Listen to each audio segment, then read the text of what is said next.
In the small village of Arbora, Italy, there lived an old carpenter. His name was Geppetto.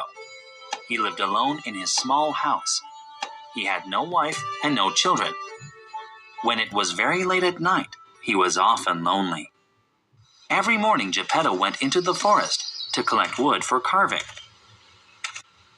This branch is heavy like a table leg, but it is too short. I don't like it, he said. This log is wide like a bowl, but it is not deep enough. I don't like it. This is a good piece of wood, but it is too small. I can't make anything out of this. Geppetto threw the wood on the ground. Ouch! Said a voice. What? Who said that? Is someone there? Geppetto asked the forest. He was very confused. He turned around and looked deep into the forest, but saw no one. I must be imagining things, he said, and he kept walking. Hey, don't leave me here. I'm not too small. I am good wood. You can make something out of me. The voice said again. Geppetto looked back and was very surprised. It was a talking piece of wood. I must be crazy, Geppetto cried. That's right. You are crazy. You left a fine piece of wood in the forest. No, I must be crazy because I am talking to a piece of wood. Hey, I am made of very smart pine, the wood said, offended. Yes, but you are only a piece of wood. Only a piece of wood? Take me home, sir, and I will show you I am not only a piece of wood. Geppetto was worried that he was crazy, but he was also lonely. This talking piece of wood might know interesting stories or funny jokes, he said to himself. He decided to take the wood home. What should I do with you? I could carve you into a rolling pin for dough, or I could carve you into a small birdhouse, Geppetto said. What? I don't want to be carved. That sounds painful, said the piece of wood. Well, if I don't carve you into something, you will only be a piece of wood. Fine, you can carve me into something. But please, make it something interesting, said the wood hopefully. I don't want to be a rolling pin, and I don't like birds. I want to see the world and go on adventures. How about a pipe? A rich traveler could take you with him, offered Geppetto. No, I don't like smoke. I could carve you into chess pieces. Every day would be a game, said Geppetto, proud of this idea. No, you don't understand. I want to run. I want to walk. I want to talk. How about a boy? Can you make me into a boy? A boy? Geppetto touched his nose, thinking. Yes, please. I promise to be a good boy, too, the wood said. If you carve me into a boy, that means I will be your son. We can live together and have fun, it added. The piece of wood didn't really want to live with Geppetto. It wanted to travel the world and go on adventures. But the wood said this, hoping Geppetto would agree. A boy? Yes, I think that is a good idea. Let's get started right away, said Geppetto as he smiled a very big smile. He was happy to have a son. He was happy he was not alone.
Pinocchio talked to himself happily as he walked. Today I will learn to read. Tomorrow I will learn to write. And the day after tomorrow I will learn math. I will be so smart. I will be smart enough to get a job and earn money. I will buy Father a new coat. It will be a beautiful coat of green silk with diamond buttons. He was very kind to sell his coat for this book. As he talked to himself, he heard music in the distance. He walked toward the music and saw a crowd, a brightly colored tent, and a large sign. Oh, I wish I didn't have to go to school today. This looks like so much fun, complained Pinocchio. Already he had forgotten Geppetto's coat. Excuse me, Pinocchio said to one of the villagers. What does that sign say? Why? Can't you read? The villager asked, laughing. No, said Pinocchio, embarrassed. It says Fettuccini's Marionette Theater, 4 lire.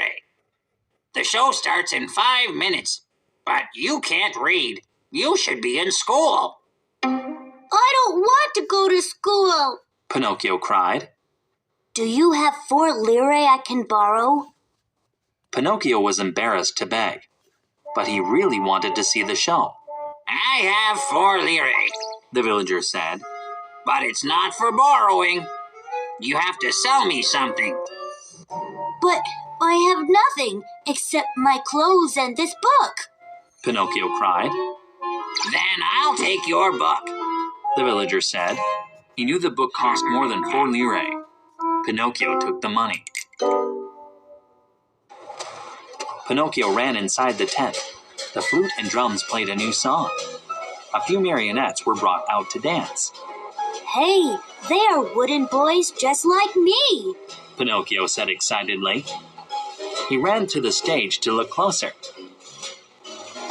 But wait, they aren't real. They are dancing with strings. I can dance better than that, and I don't need strings or a hiding man to pull them. Pinocchio jumped on stage with the marionettes and shouted, I am the amazing Pinocchio! He danced and twirled and jumped and flipped. The crowd laughed and cheered. Yay, Pinocchio! You're the best puppet ever! Suddenly, the music stopped. A man came from behind the stage and grabbed Pinocchio. The show's over, folks, he said. If you want to see the amazing Pinocchio, you have to pay for another show. He pulled Pinocchio behind the stage. Help! Help! Pinocchio cried. Please help me! The marionette master packed his wagon quickly so he could steal Pinocchio and leave town. Because he was in a hurry, he threw his money bag, tools, and tent in a pile on top of Pinocchio's cage. As the wagon drove on, the heaviest bags fell next to Pinocchio. By now, Pinocchio had stopped crying, though he was still very sad. He felt the wagon bump and jerk, but could only see bags. I wonder what's in these bags, he thought. There must be something here that will help me escape. He stretched his arm out of the cage as far as it would go and opened the first bag quietly. He reached his hand into the bag. Oh, this bag is full of coins. There must be 100 lire in here. He pulled some of the coins into his cage. Much to his surprise, the coins weren't lire. They were pure gold. I'll be rich! Now I can buy Geppetto a coat.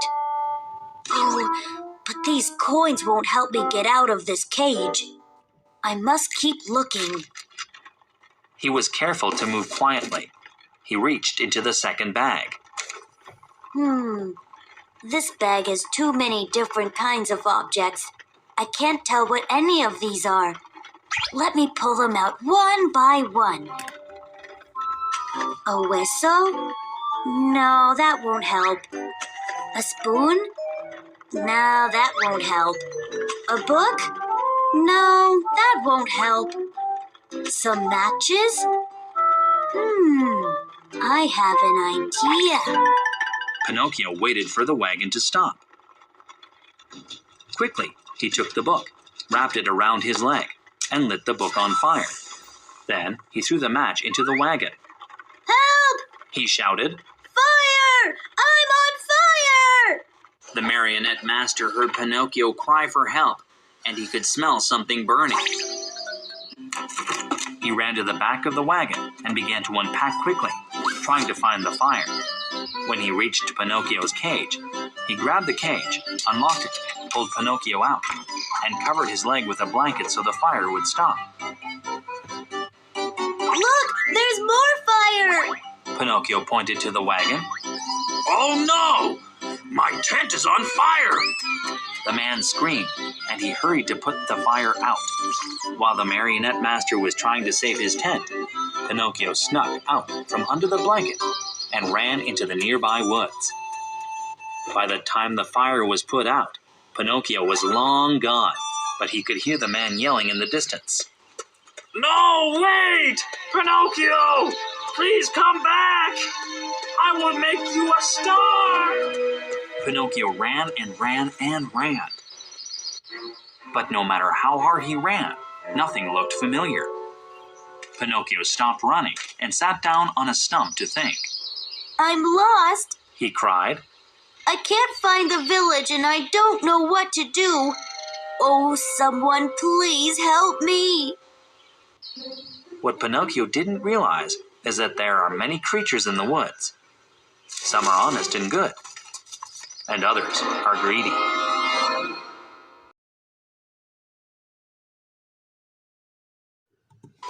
So Pinocchio ran off to the nearest town and went to the jail. He told the police his story, but they did not help Pinocchio find his gold. They locked him in prison. Pinocchio sat in prison all day, but he didn't cry. He looked out at the stars and said, Mr. Cricket is right. I have been a foolish boy. I have made bad choices. It is my fault the gold is gone. If only someone would save me. I know I will be a good boy from now on. Please, is anyone listening? I need help. Yes, I am listening, said a pretty voice. Just then, Pinocchio saw a small blue light fly by his window. Who is out there? He asked. I am the Blue Fairy. I protect good children from harm. I am here to help you. Please get me out of jail, said Pinocchio. Why are you in jail? Asked the fairy. What have you done wrong? Nothing at all, said Pinocchio. They stole all my gold coins. Where did you get the money? Asked the blue fairy. I earned it, said Pinocchio. I starred in a show. Pinocchio's nose suddenly started to grow. Within seconds, it was 6 inches long. Pinocchio stared at his nose in surprise. Calmly, the blue fairy asked, Did your father say you could work in the theater? Oh, yes, Blue Fairy, said Pinocchio. My father told me I would be a great actor. His nose grew even longer at this new lie. Soon, Pinocchio's nose was 8 inches long. What's happening to my nose? Pinocchio screamed. Pinocchio was quite worried about his nose. He looked so silly that the blue fairy began to laugh. Why are you laughing? Cried Pinocchio. I am laughing at your lies, said the fairy. It's easy to tell when you are lying. Your nose grows with every lie you tell. Ashamed, Pinocchio turned bright red. I'm sorry, said Pinocchio. I took the money from the marionette master. My father didn't know I went to the theater. Do you promise to be a good boy and obey your father? She asked before waving her wand. Yes, I promise. Pinocchio said. The blue fairy waved her wand, and a woodpecker appeared. It pecked his nose down to size. Then the jail bars disappeared and Pinocchio climbed free. This is the road that leads home, said the blue fairy, pointing. If you stay on this road, you will reach Geppetto's home by nightfall. Remember your promise to be a good boy, Pinocchio. She called and she flew away.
Oh, what an awful thing it is to disobey our parents. From now on, I will do whatever Geppetto asks. Pinocchio said as he walked down the road. A few hours later, Pinocchio began to get hungry. He saw a nearby grapevine and decided to ask the owner for some grapes. As he crossed the field, he fell into a trap. Oh no! Someone! Help me! Pinocchio cried, Aha! I have caught you, said the farmer who was hiding. So you are the one who has been stealing my chickens. No, sir. I have not stolen any chickens. Please, I was going to ask for some grapes because I am very hungry. Aha! You were going to steal my grapes. I'll show you what we do with thieves, he said. He pulled Pinocchio from the trap and took him home. When the farmer got home, he locked a chain around Pinocchio's neck. My guard dog died this morning, said the farmer. So tonight you will be a dog and guard my chicken coop. Tomorrow I will decide how to punish you. Poor Pinocchio. He had tried to be a good boy, but the farmer didn't believe him. He was so hungry that he became tired. So he crawled into the doghouse and fell asleep. Many hours passed, and Pinocchio heard voices nearby. He looked outside the doghouse. It was already night. He saw 4 weasels next to the chicken coop. Who are you? Pinocchio asked. They stopped. Well, who are you? One of the weasels asked. And where is our friend Oscar? Pinocchio guessed that Oscar was the dog who had died, so he said, Oscar died this morning. I am the new guard dog. Who are you? Pinocchio asked again. We are the weasels, and we are here to get dinner, said one of the weasels. Oscar was our friend. I will make the same promise to you that I did to him. Every week we would visit this coop. Oscar promised not to bark, so we would give 1 chicken to Oscar and take 7 home for dinner. If you pretend to sleep, we will leave 1 chicken for you too. Before Pinocchio answered, the weasels snuck into the chicken coop. Bam! Pinocchio locked the door behind them and began to bark. Woof, woof, woof, he cried. The farmer ran down and found the weasels in the chicken coop. Well done, he said to Pinocchio. you have caught the chicken thieves. Oscar must have been too old to hear them. Pinocchio didn't say anything about Oscar's promise to the weasels. He only nodded. You have saved my chickens, so I will set you free, said the farmer. But first, let me make you breakfast. Pinocchio nodded again, this time with a big smile.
But it is taking too long to walk home.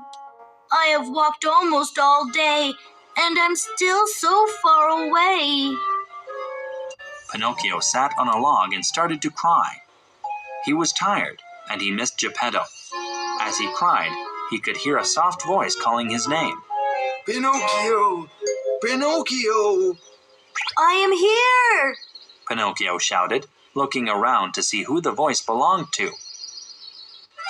Suddenly, there was a loud whoosh and a lot of feathers. Ah, there you are. I have been looking for you all month, said a handsome eagle. You were looking for me? How did you know my name? Ah, I am an old friend of Geppetto. He saved me when I was a little leg. When I heard he had lost his boy, I wanted to help. So I have been flying everywhere calling your name. I am so happy to find you. Pinocchio began to jump and dance. You know Geppetto? Oh, that's wonderful! I will see my father soon. Well, not as soon as you may think, said the eagle. Why not? Asked Pinocchio, worried. When you did not come home from school, Geppetto searched the woods. Then he searched the countryside. Then he searched all of Italy. After searching for a month, he has decided to sail to Sicily and Sardinia to find you. So he built a boat and will sail away today. Oh no! If only I could get there quickly. Mr. Eagle, could you please help me find my father? Of course. I'm happy to help a friend, he answered. The eagle carefully grabbed Pinocchio with his claws and flew into the sky. Below him, Pinocchio could see the forest, the countryside, and the sea. In only a few flaps of the eagle's wings, Pinocchio could see the beach. Please drop me there, he said, pointing. The eagle carefully set Pinocchio in the sand and flew away, calling, Good luck, Pinocchio! Thank you! Pinocchio called back.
It's so dark in here.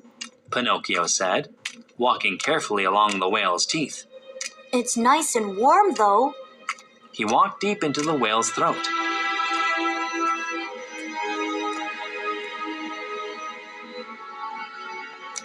As Pinocchio got closer to the whale's stomach, he noticed a bad smell. Oh, that's gross, He said. What smells so bad? I do, said a voice. Father? Pinocchio called. Pinocchio, is that you? Geppetto called back. Even though they were inside a smelly fish, They had never been happier.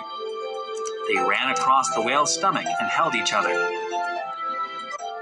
Oh, Father, you are very thin. I am sorry it took me so long to find you. Please forgive me, Pinocchio said. Pinocchio, how did you find me? I had given up hope. I thought you were lost too, said Geppetto. They both had many questions to ask and even more stories to tell. But the whale was swimming deeper, Father, we must get out of this whale quickly, said Pinocchio. It is no use, Said Geppetto. I have tried many times, but the whale will not open its mouth. Pinocchio remembered the story of Jonah. The whale had spit Jonah out. How could Pinocchio make this whale spit them out? Suddenly, he had an idea. Father, climb with me up to the whale's mouth. Here, I will help you. Together, the two climbed up and sat on the whale's teeth. Can you reach up and tickle the top of the whale's mouth? Pinocchio asked. I can try, Answered Geppetto. He stood very tall and tickled the whale. The whale started to swim up very quickly. Its tongue started to jump. The whale said, and it sneezed them onto the sand. Hooray! We made it! Cheered Pinocchio, Oh, you are so smart, son. said Geppetto. How did you know to tickle the whale? I got the idea from something I learned at a school. Pinocchio said, smiling. Just then, the whale began to slide up onto the sand and speak. Its voice was soft and pretty.